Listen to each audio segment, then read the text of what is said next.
Hello, everyone. Welcome. Today is Hump Day, Wednesday, September 14th, 2022. I am Sally Blue Sister, and this is My Turn to Talk.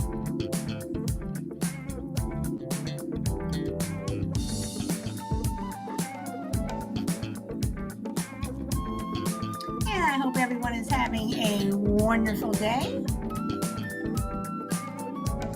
Turn my phone down.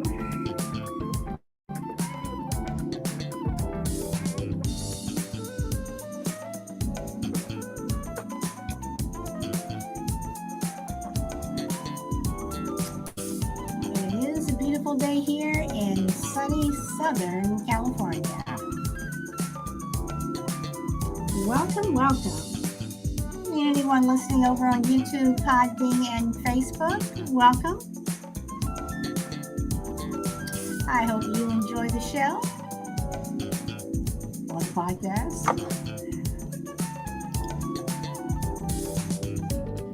Hey, Frankie, welcome.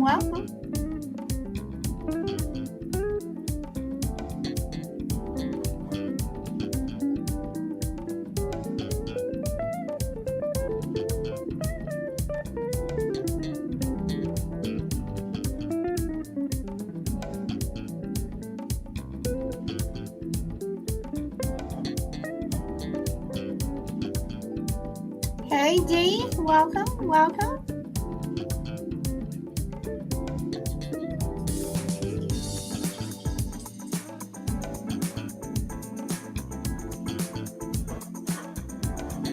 And I'm going to stop this here. I'm not going to play the entire song here. I almost did. Welcome, Minnesota. Welcome. And if anyone in the family is also listening, welcome to the entire family. Okay, so I'm going to go ahead and get started. Everyone else will drift in as they usually do. But today I want to talk about squatters, how to fix the problem. And squatters are basically people who move into a house, apartment, building. I mean, basically anywhere, somewhere that's not theirs. And they move in and they just start living there. And it seems like the problem is getting worse. You have, of course, always, Dee.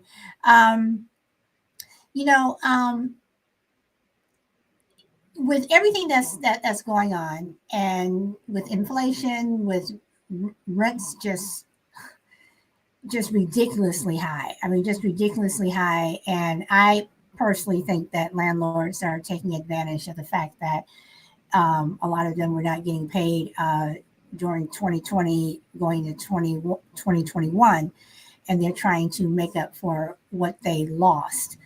I'm going to go there too today. But what do you do? How do you fix the problem of a squatter? Welcome, Loverboy. What do you do? Do they have the legal right to move into your home just because it's empty? And we've heard the stories where people go on vacation, they come back, somebody's in their house, especially if it's an extended vacation. There was a story where a woman was gone for a year. She was visiting her daughter. A family moved in, and she had to go to court to get him out.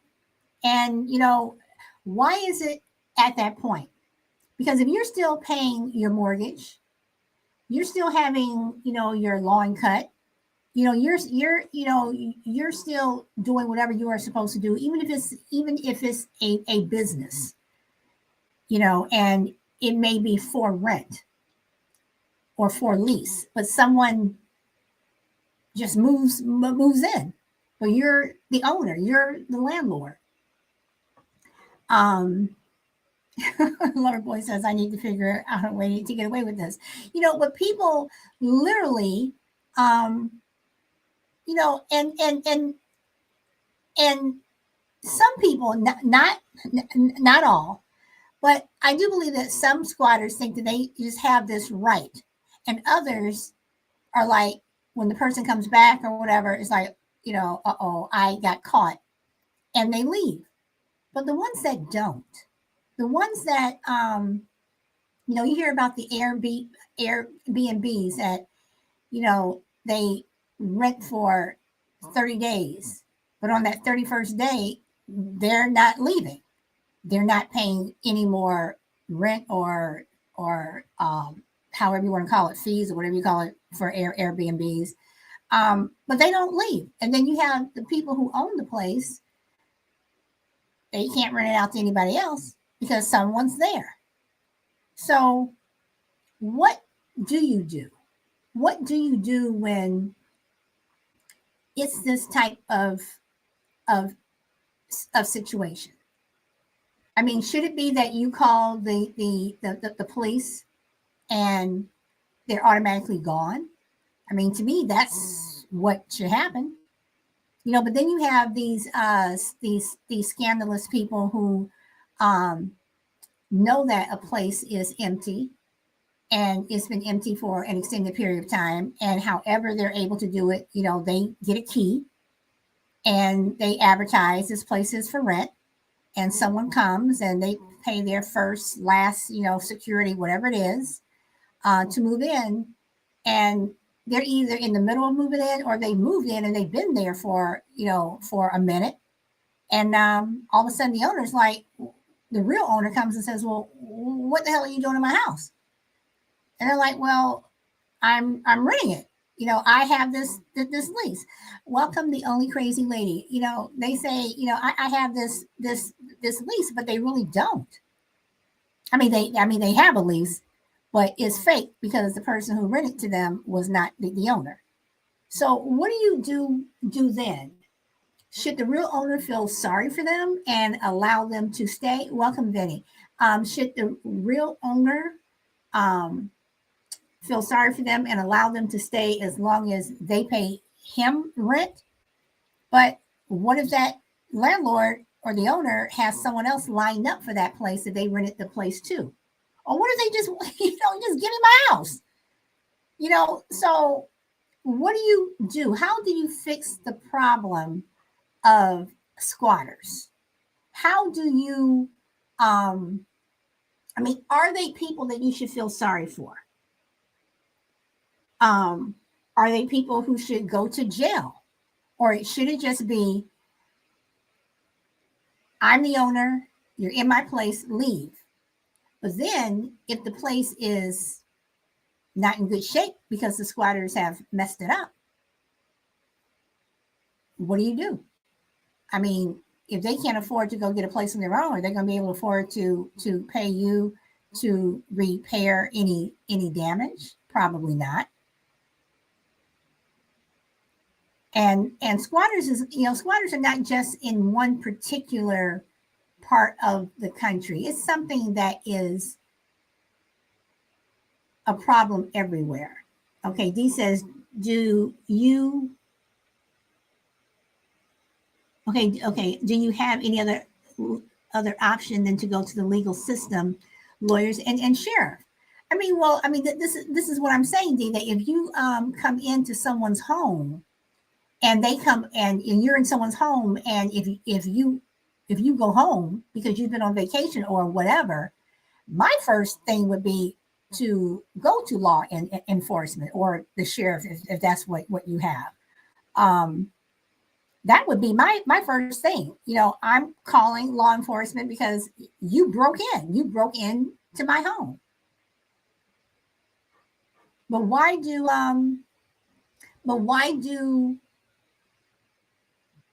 do some people have such a hard time getting squatters out? Why do some people do have to go to court to get these people out? I mean, you hear some stories where the person won't leave and you move in and you're living in this house, because they just won't leave. And you're living in this house with this person that you don't know. What do? So I heard of one story. It was funny. I read about it about 3 years ago. And actually, this was before COVID. And this family had uh,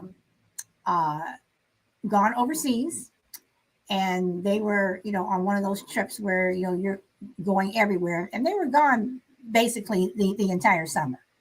They come back, and this family has moved into their house. Not only have they moved to their house, they pretty much kind of tore it up. There were some things that were missing, whatever. And they called the police, and the police were like, well, we can do a report, whatever. But they could not get them out at that particular time. I can't remember the reason why, but the people were there.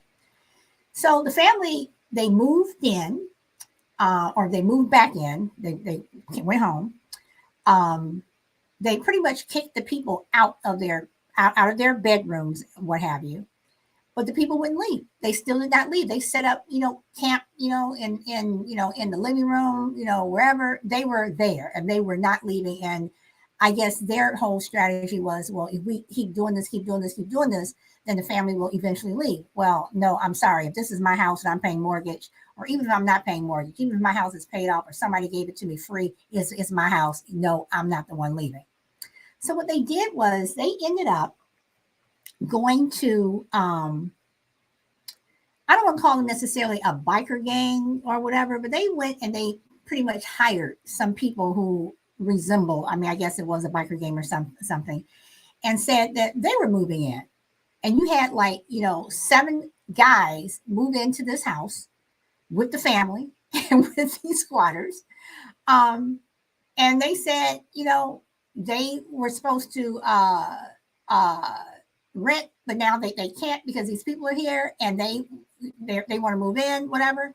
So this went on for about 3 weeks, and the squatters finally left. They finally left because I guess the way these bikers were and the way they were behaving, and the squatters had children, they didn't want them around those type of people. But then again, do I want to come home and see squatters in my house and I'm around you? So they ended up leaving. The people ended up paying these people, and they left. They got their house back. They had to go through the expense of fixing it up. But it's like, damn, do I really have to go through all this just to live in my own house? I can't go on vacation, So are people setting themselves up? Are people setting themselves up to have their homes taken over? Vinny says, I think while talking to a squatter, if you feel that he is a nice, safe guy, and if he promises that he will get a job and will pay the rent, then he should be allowed to stay. If he is not harming and it is just wanting to stay just because he is homeless, then he should be allowed to stay as tenants until he is paying you, until you have other tenants. But Vinny, that's not the point. The point is that this person moved in illegally. I mean, he moved into your home. Whether the house is empty or not, the point is that he broke into your house. He violated your personal space. So I mean, I understand what you're saying, especially if it's an empty house. But again, he broke into your house. So if everybody felt that way, then does that mean that every home that is vacant, then it's like, well, as long as the person is a nice guy, then they should be able to stay. He promises to pay the rent and get a job or whatever. Why do I have to wait for you to get a job and you broke into my house? So welcome, Scooter, and welcome.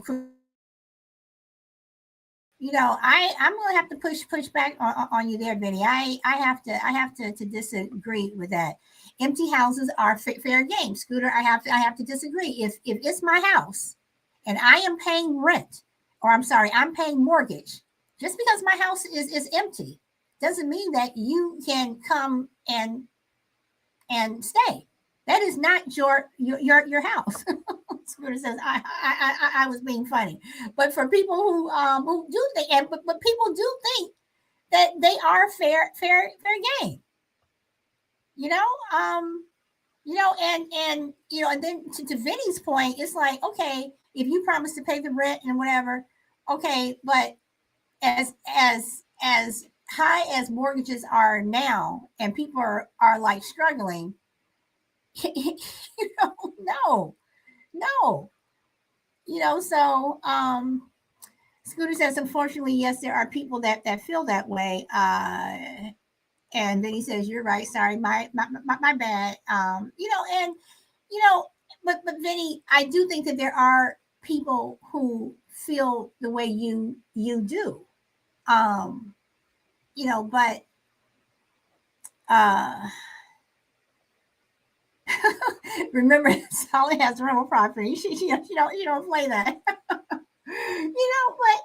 But whether, but even if, again, even if it's an empty building, let's say it's an empty building, because you do have people who just move into an empty building. If I have an empty building, and if and I'm not saying an abandoned building, I'm saying if it's empty. If I have a business, whatever, and I moved out, or I just bought a particular building and what have you, if it's empty, it's still mine. I still have to pay mortgage on that particular building. Just because it's empty doesn't mean that, hey, okay, guys, just come on in. And Vinny, I'm going to ask you, just because of the comments that you made, what about people who come home from vacation or whatever, who the house is not empty? They just moved into your house. So, I mean, what do you say to that? I mean, come on. So let's see, mortgage, taxes, insurance, and a whole host of other crap. Absolutely, Scooter. Absolutely. Get out. That's what I say. And the squatter is breaking the law. Yeah. So this is my question. Okay. I'm not familiar with this. I'm not an attorney, so I don't know. But can these homeowners actually physically move these people out? Can they literally start throwing all their stuff out? Because that's the first thing that I'm going to do. I'm going to start picking up your stuff, and I'm throwing it out, and not throwing it out on my driveway or on my lawn, because that's still my property. I'm throwing it out onto the street. I'm throwing it out where this is not my property. That's where I want to throw it. But then you get physical with the person. They won't leave, and you get physical with them, and you may get into a fight, whatever, but you're literally manhandling these people to put them out. Is that legal? And Scooter says, unfortunately, you cannot touch the people. But yet they've touched all of your stuff. And yes, they have. Squatters have. They have been given rights. And again, I'm not talking about people who they moved into your place, and for whatever reason they have had a hard time paying the rent. For whatever reason, you all can't work, get out. Sometimes your legal tenants move because they can't pay the rent. Sometimes you have to take them to court. But for a squatter to be given rights for your own stuff. So does that mean if I go to the market and I leave my car door unlocked, or even if my car door is locked and I come back and you're like, well, I don't have a place to live, so I saw your car and it seems really nice or whatever, so I'm just going to stay in your car and I'm just going to live in your car for the next week or 2 or 3. I mean, can they do that?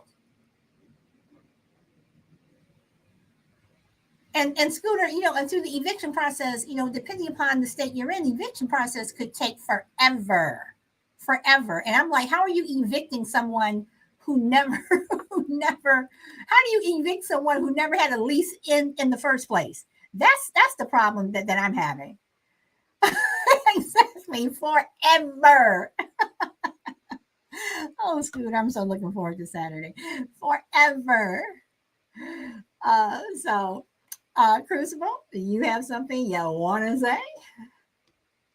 Yeah, I when I saw this topic, I mean, I did a little bit of because I'm interested in it because I was in the real estate business for a while, and I came across a number of people who were having this problem, and it just struck me as such an antiquated law that is so outdated in terms of who it favors and who it punishes.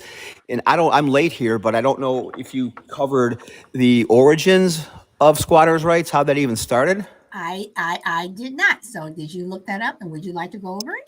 Well, I hadn't didn't look it up, but I remember from a few years ago when I was dealing with it, it really started back in the 1800s during the pioneer days when the country was being settled and people were moving from east to west, and without any property boundaries or any property rights or any way to identify who, if anybody, owns the property. At that time, it was mostly the government.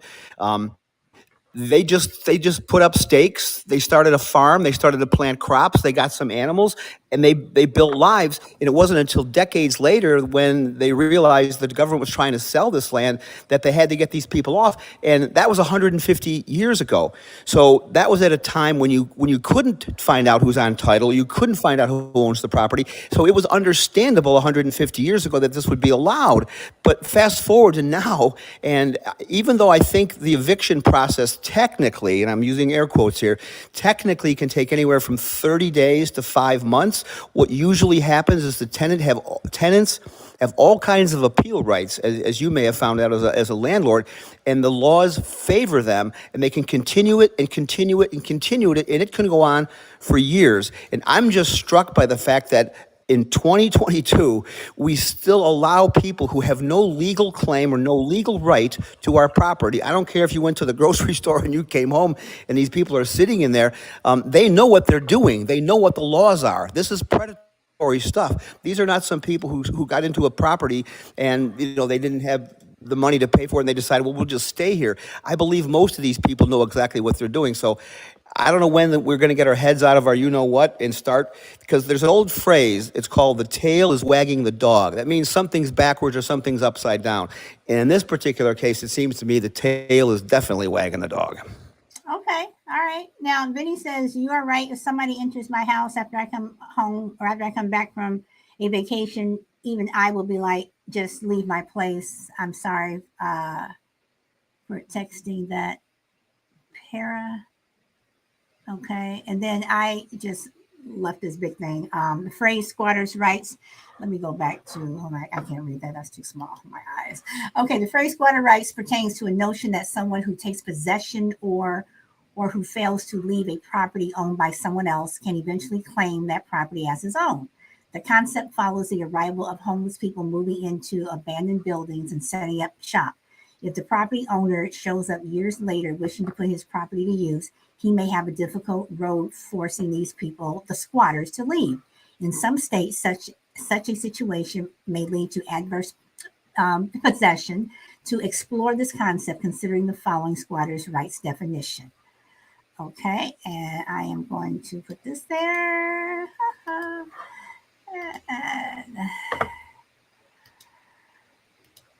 Okay, and I put that there. And a definition, a concept granting to claim real property to an individual who has openly and continuously occupied it without legal permission for a prescribed number of years.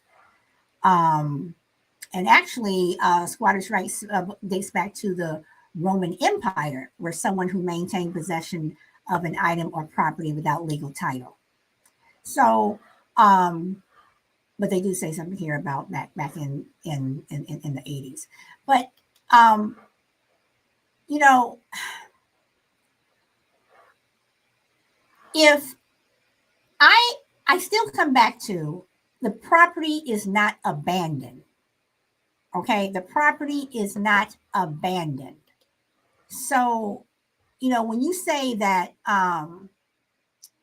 if the property owner shows up years later wishing to put his property to use, if I'm paying the mortgage, if I'm paying taxes, I'm putting that property to use because I am paying for it. It's not abandoned. So that's the problem, that I'm having, is that it's not abandoned property, whether you go on vacation or whether you move out, you move into another home, you're getting the place fixed up, you finally got it fixed up, but whatever reason, you're busy, whatever, you just haven't gotten around to renting the place out, or you're in the process of renting out the place, you're just looking for the right tenant, whatever. You do not have the right to move into my property. So anybody want to push back on that, or think I'm wrong, or No, I would be curious if anybody wants to push back. I would be curious as to what the grounds would be. I don't hear anybody, and I don't mean any people on the chat or the panel or anything. Just people in general in society.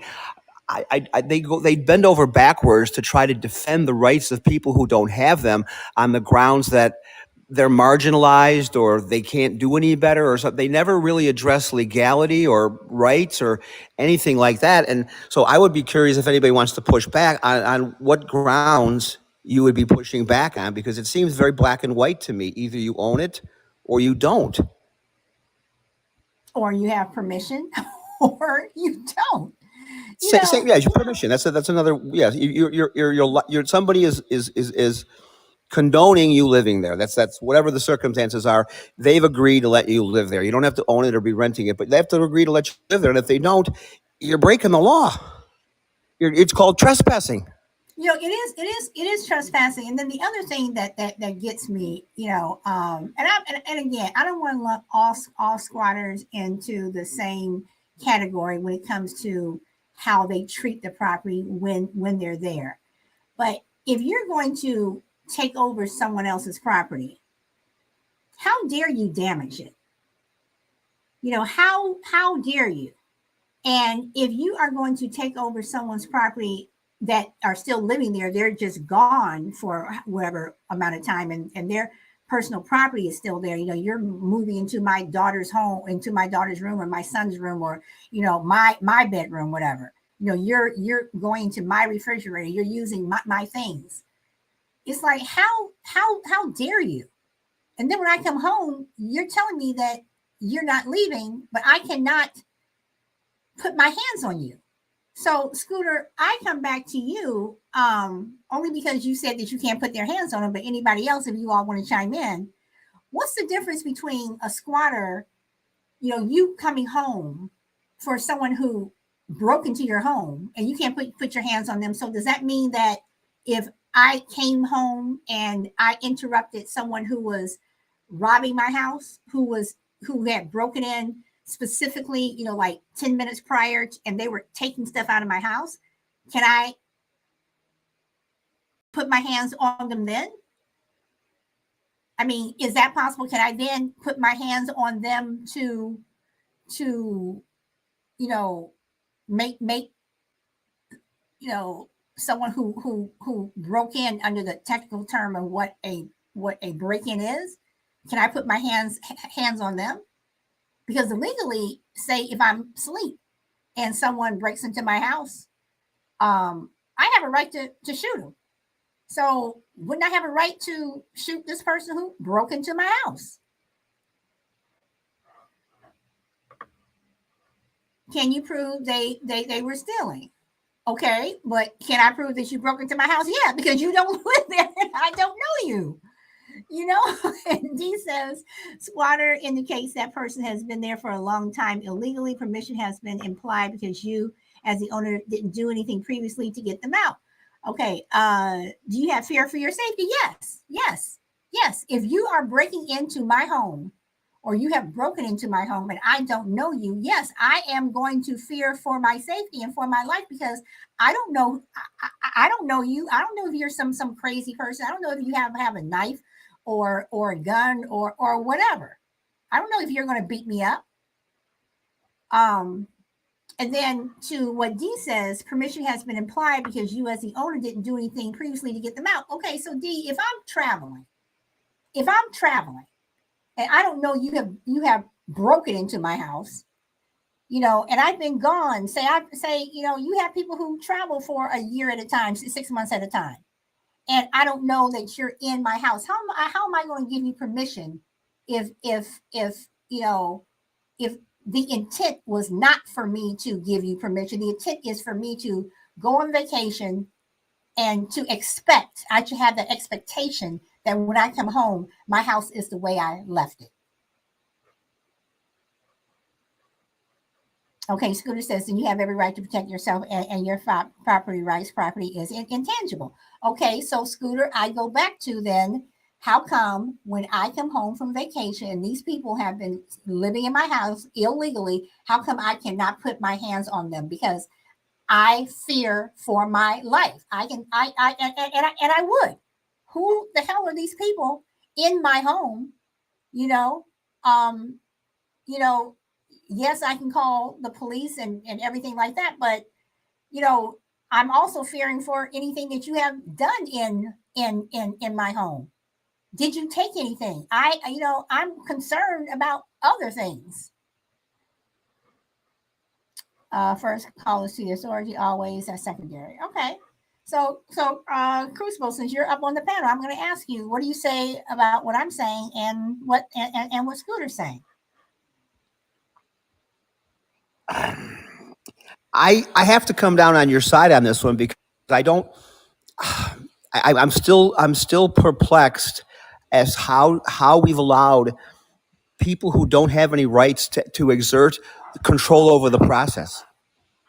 That's what I don't understand. And Scooter, I think, is agreeing with you. But I mean, to have to prove that they were stealing, or the burden of proof is just so high.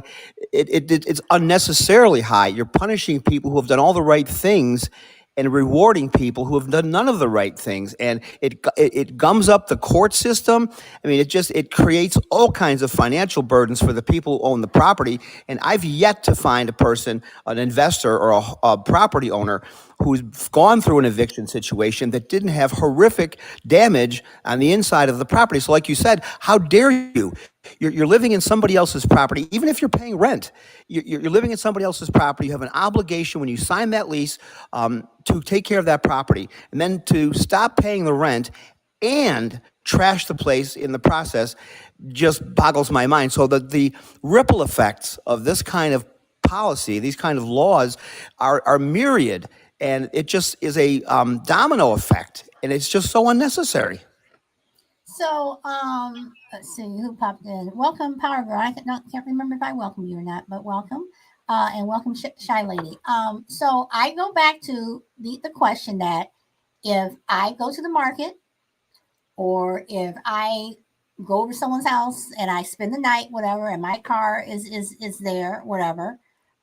Does someone have the right to break into my car and I come back to my car and they're living there? Is that the same thing? Can they, do I have the right to pull them out of my car?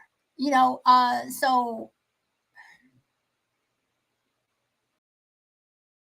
what do you think? Crucible, I'm gonna go back to you again because you are on the panel.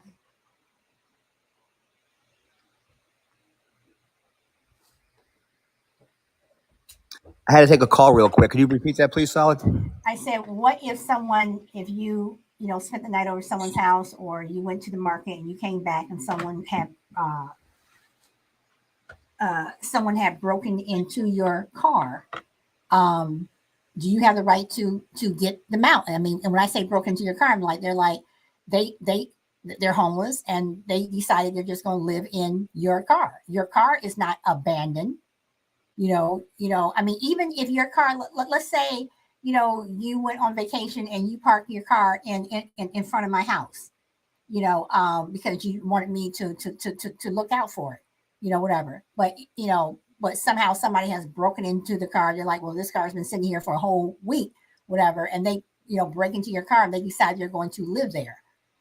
So is that the same thing? I mean, to Yes. me, okay, so do I have the right? I mean, yes, you call the police and everything, but do I also have the right to say, to physically touch them, to physically say, get the hell out of my car? Well, that becomes a very slippery slope. I would have to probably answer no to that. I mean, whether you have the rights to it or not. I mean, the way I understand the law, and I'm certainly not a lawyer, is you can exert your rights for your property and do whatever you need to do to defend that.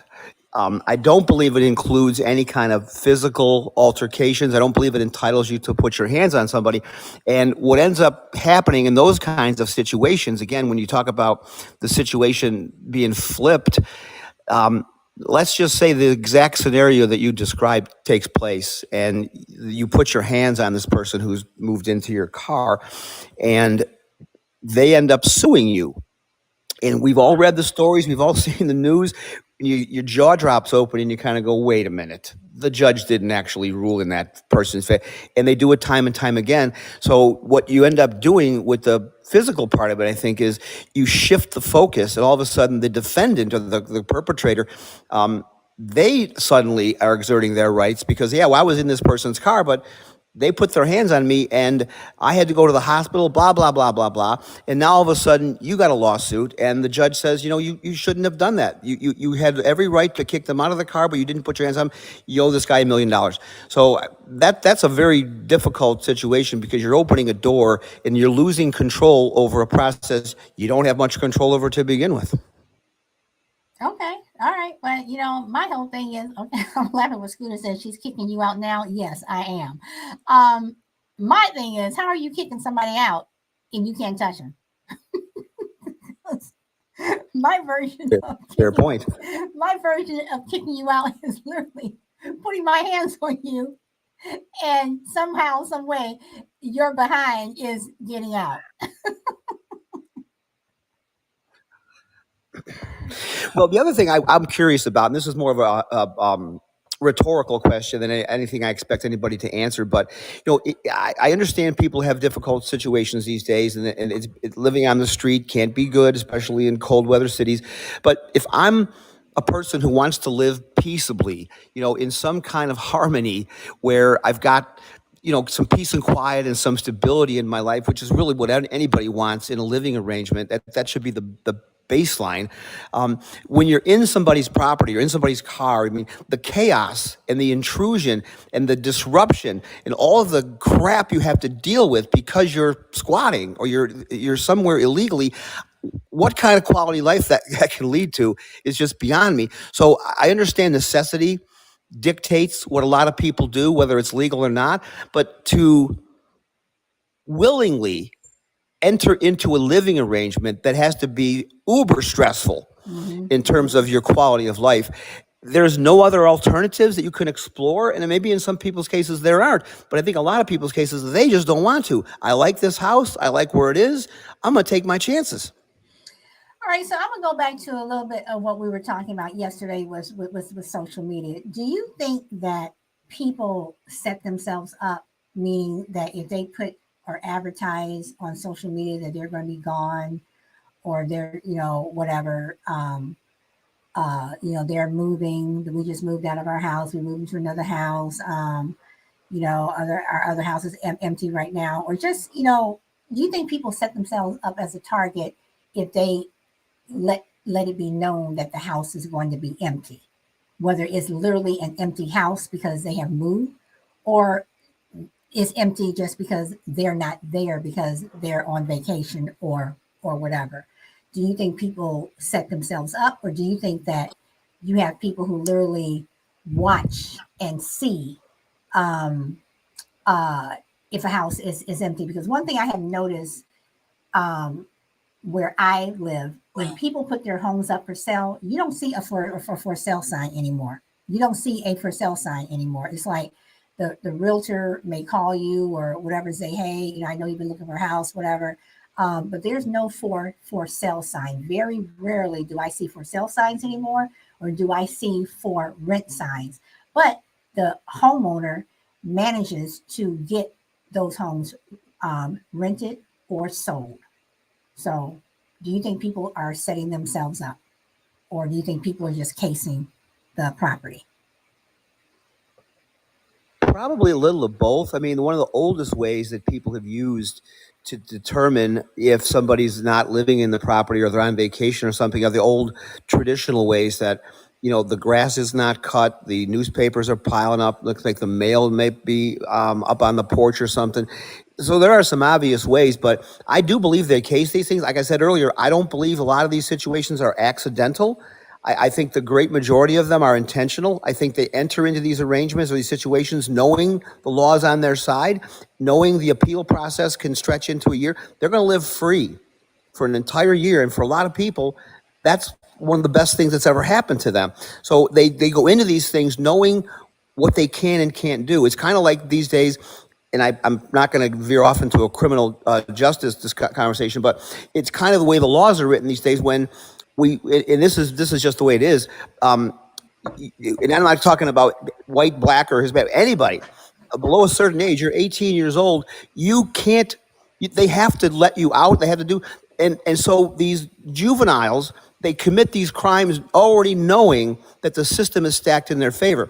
So it's the same thing with the squatters and EP. They case properties, they research their rights and the laws, and they know exactly what they're doing when they enter into it, and they are prepared to batten down the hatches and be in it for the long haul. Most landlords are blindsided by that kind of thing. They don't have the stomach for it, rightfully so. That's not a criticism. I wouldn't either. And so these people are almost professional thieves, and they're prepared for the duration. If it takes a year, if it takes 2 years, they ain't going anywhere. So I understand the situation. Somebody falls on hard times or something. They say, give me an extra month. I'll be out of here, I promise. And they'll work with you on something. But people who dig their heels in and say, I'm not going anywhere, you know from the jump, it was their intention all along. Okay, but when you say give me extra month and you work with them, you're talking about your tenant. You're not talking about a squatter. You're talking about a No, you're right. tenant. No, you're right. You're right. Yeah, that's correct. Yeah. Okay, No, so it wouldn't work in the case of a squatter. That wouldn't work. No. Okay, so my next question is, if a squatter, I come home from vacation, or my house has been empty for a while. Like I said, I'm still paying the taxes, mortgage. I'm still having the grass cut, all that other stuff. And I go over there, and these people are living in my house. If they leave, they go to the store. They go to the market. They go pick their kid up from school. I still would not be able to legally lock them out. Correct? I think that's true, actually. I believe that's true, yes. Because once the laws are different by each state, but from what I understand, they have to be in there for a certain minimum amount of time, and it's quite a long time. In some states, it can be 10 years. In other states, it can be 20 years, which you have to kind of wonder what kind of circumstances would allow somebody to live that way in a property owner not be able to get them out. But there are a certain time frame that a quote-unquote squatter needs to occupy a property for those rights to kick in. So it varies by state, but I keep repeating myself. I don't mean to, but the thing that bothers me about this law is the predatory nature of the people involved. We're not talking about people who are struggling. We're talking about people who are professional thieves. I think that's a big difference in the eyes of the law. So why do you think these laws were put in place in the first place? And I am putting something else in here about the history of squatting. Why do you think these laws were put in place in the first place to favor squatters as opposed to the owner or the property owner, be it, like I said, a business or a house? Why do you think those laws were put in place in the first place? Well, it sounds to me like it was a lot of laws these days. They start out well intentioned, but somehow in the writing of it gets a little bit misguided. But again, I go back to when this really started back in the pioneer days, and I think what probably happened is this was something that took place very gradually over a period of many decades as the country got settled, and the next thing the government knew. And they probably didn't have any way of supervising any of the stuff or checking up or anything. The next thing the government knew, hundreds of miles of property, of territory was settled, and there were people living on it, and there were farms and whatnot. And the process of simply removing them would have been too onerous and too time consuming. So I think they decided we have to do something in the short run here to make this more palatable than just kicking people out of their houses willy-nilly all over the country. So I think they put squatters' rights in place because at that point they really didn't have much choice. The deal was already done. The houses were built, the farms were created, and the households were all across the western part of the country. So the alternative would have been, okay, everybody out. And what kind of a what country would we have had at that point? But I think it's like, let's take the divorce laws today. That's another group of laws that need to be seriously reviewed because that's another show. okay, I'm just saying. I'm saying misguided policy that is antiquated. I just think that's one of those things that it went on the books. Nobody really made a fuss about it, and they took it on an individual case basis when they have to deal with a squatter or something like that. Then they'll handle it that way. But any kind of mass eviction that would have needed to take place in order to rectify the squatter situation, I just don't think it would have been practical or feasible. So I think it's one of those things that it made sense at the time, and nobody ever went back to check to see if it needs to be relooked at. Okay, and I posted in the chat in the days of the Wild West, like Crucible was saying, ranch owners could deal with errant squatters by running out in a posse and chasing the squatters off their land. Obviously, a lot has changed since the days of stagecoaches and gold rushes because nearly every state has laws stating a landlord cannot use force or the threat of force to disperse squatters from their property. Instead, they must file the proper paperwork and work through legal channels. The idea of squatting goes back to medieval England and its common law. The king's courts would routinely rule in favor of individuals who occupied a property without permission, providing the owner did not take action against them within a certain statute of limitations. Okay, and then it says back in those days, squatter conflict routinely came into play when peasants seeking escape from the tax burden of their current location would move into the country and build a house on the land, acquiring the property by assumption, a common practice at that time. So, again, I don't care if I'm gone for 10 years or 20, 30, 40, 50 years.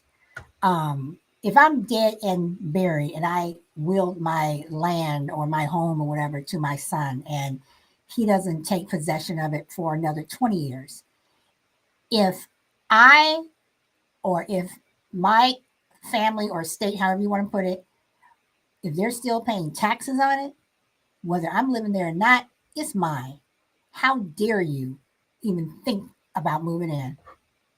You can look, but you just keep right on walking down the street. And Shy Lady says the laws are definitely antiquated and need to be amended ASAP. Well, Shy Lady, I don't know how fast the ASAP thing is going to go. So would you guys be in favor then? Because I know some people aren't, with all the homeless people that are out there, and a lot of it is not that they're being lazy or anything. People are homeless for different reasons. Losing your job, you get into medical situations where you've been trying to pay medical bills, and you're paying that as opposed to paying the mortgage, and then you're out. And I say that because I used to work with bankruptcy attorneys across the country, and I have filed a lot of bankruptcies, and I see how people got there. It's not just people charging up a charge card. People really have had some issues. So should those people be allowed, or should space be made if the city has space, instead of turning it into a park, turning it into a place for homeless people? And I know that some people, they don't like that. I'm not homeless people. I know some people in the community, they don't like that. They don't want the homeless people there. They don't want the homeless housing. So would that be better than what do I want to say? Would that be better than or I'm sorry, would that deter squatters if they knew that they had some place that they could go? Anybody?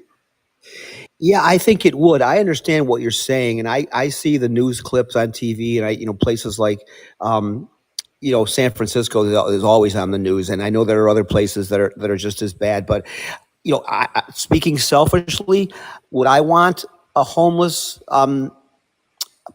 complex, or what do you want to call it, a housing for the homeless in my neighborhood? On paper, technically probably not, but it depends on what it was like and how it was maintained and what the people were like. I mean, anything's better than homeless. I mean, you have to get people off the streets. You don't have a society if you're condoning people living on the streets. So I've seen some of these shelters. I've seen them, and they can blend in very inconspicuously into the neighborhood. And a lot of people are shocked. I've seen the interviews, and they say, "Well, did you know that there was a homeless shelter or a homeless property complex, something right down the street there?" People are like, "What? No, there isn't." Like, yeah, it's right down in. So they make them these days. So, but then what happens typically is a lot of the homeless people, they just aren't, they're not domesticated in a lot of ways. They want to be on the streets. They like that lifestyle. Maybe they don't like it, but it's what they're used to, and they have a hard time being acclimated into a housing situation. So it depends on what the nature and behavior of the people were. But anytime you invite people who are in that segment of society, you're kind of opening the door for potential problems with crime and drug activity and maybe theft or things like that. But I don't want to be a hypocrite here and say I wouldn't have any problem with it. It would be very conditional in terms of how it worked, but I'd have to say I wouldn't be crazy about it. Well, Crucible, I am going to push back on you some, because there is that stigma that homeless people, they want to be on the street, because there are homeless people that don't want to be on the street. They don't want to be on the street. And when you go into some of these shelters, I mean, I have worked in shelters before, and a lot of them, they have very, very strict rules. You have some where you can only be there for a certain amount of time, then you have to leave, then you come back. Then you have others where you are able to stay, but you have to be able to do this. You can't do this. You can't do that. But people want a roof over their head. But yes, there are those people who, like Charlene says, many homeless people are mentally ill. They don't want to come off the street. They're used to living on their own. They're used to I guess having that freedom. And actually, those are the people who I don't think would be squatters. Those are the people who I don't think would be squatters. The people who I see being squatters, and you guys, I mean, I could be totally wrong. The people that I see that are squatters are the people who are looking for a roof over their head. They want to have that place that they can call home. They want that address. They want to be able to, if they get mail, to mail it to 123 Main Street. So see, Scooter says, wait, hold on for a second. Okay, Chalet, I've heard homeless people say that the shelters can be just as dangerous as outside. Yes, and I have heard that too. Women have to be extremely careful, especially if and children. You have to be very, very careful. And Scooter says, I think homelessness actually causes mental illness. And Scooter, I would probably go crazy too. So, Crucible?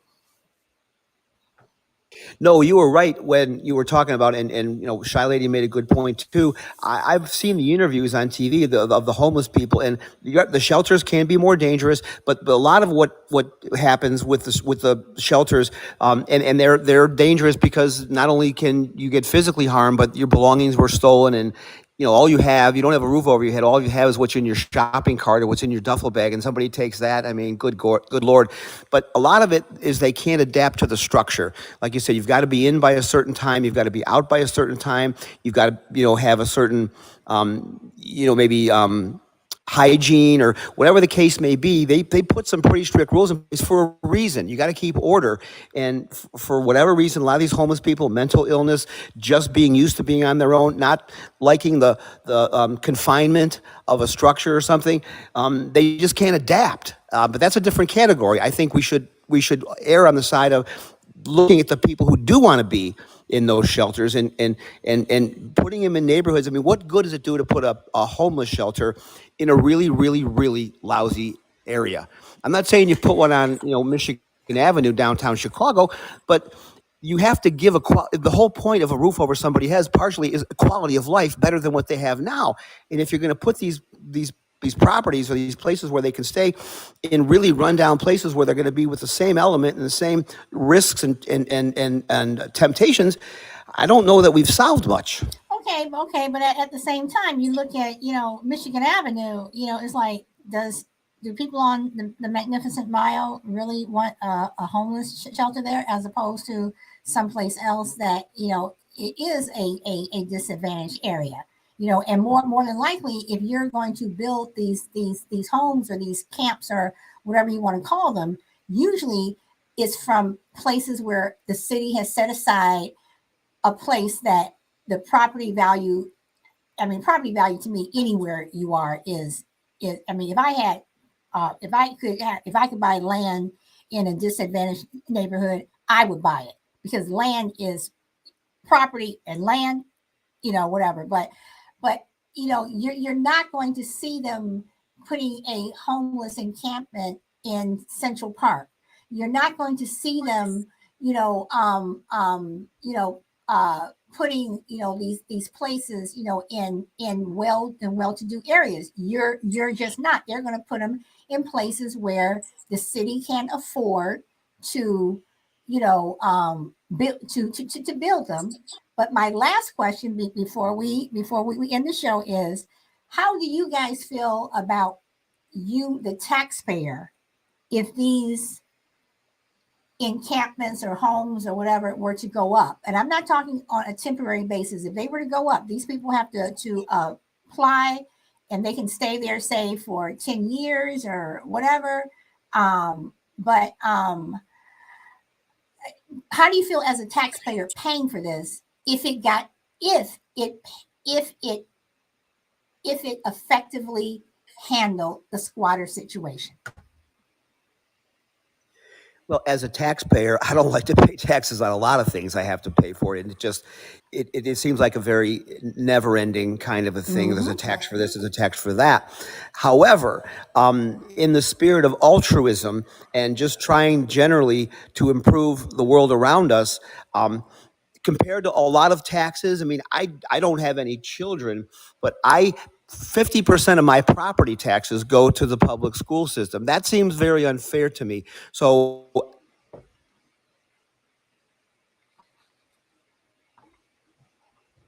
Hey, Crucible must have gotten a phone call. Okay, he must have gotten a phone call. So I am going to pick up on what he said about, and this is a different show, but I am going to say this. My son was homeschooled, and prior to that, he was in private school. I do not believe I should have had to pay any taxes that went to the public school system. So I am feeling him on that one, but that's a different show. But you no, could possibly reduce mental illness. You could do a lot of things with those tax dollars that today are probably being pissed down a rat hole for one program or another. So yeah, I don't like to pay taxes on anything, but I'm paying taxes on stuff today that I get nothing for. At least that might go to improve somebody's quality of life and maybe improve the neighborhood a little bit. okay, all right. Well, guys, that's it. That's the show. Anybody else want to type anything into the chat before we sign off? See, guys, I'm really am trying to stay on topic, and I really am trying to keep it to an hour. So, Shadi says, Crucible, I agree that paying taxes for schools that you don't use, girl, I'm telling you, and we pay some high taxes. Um, or as Scooter says, you are crucible. Crucible, I have to say, because I do think it's funny, your name has been mangled so many times on so many shows that I just think that is funny. I just think that is funny. Had I known the challenge when I chose it, I probably might have rethought it. But yes, I've been kind of surprised at the malaprop nature of what people say by name. Anyway, So, as I said to Scooter, just don't call me Shirley. That's all I care about. well, Shy Lady, thank you for coming. Everyone else, thank you for coming. I hope to see you tomorrow. Tomorrow, my topic is my topic for tomorrow is meant to be fun. So I'm trying to have a fun show. So if anybody wants to make it serious, please, please don't. I'm really, my Thursday shows are really meant to be fun. So, everyone, Crucible, thank you for popping up. Everyone, thank you for coming. Power Girl, Crucible, Shy Lady, Minnesota Fam. Frankie was here. D-Mac, I know I'm missing some people. Vinny was here. I said Minnesota family. So all of you all, Frankie, everybody who was here, thank you so much. And I hope to see you tomorrow. Bye.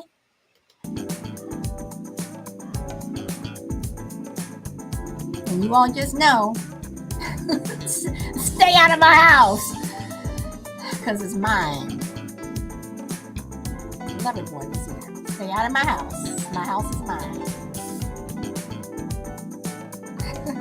Chop liver. What fun! Yes, yes. I'm trying to have a fun show.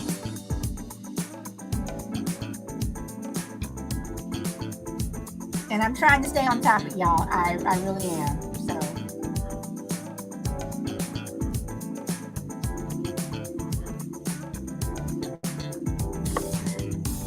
Okay, everyone. Thank you again so much.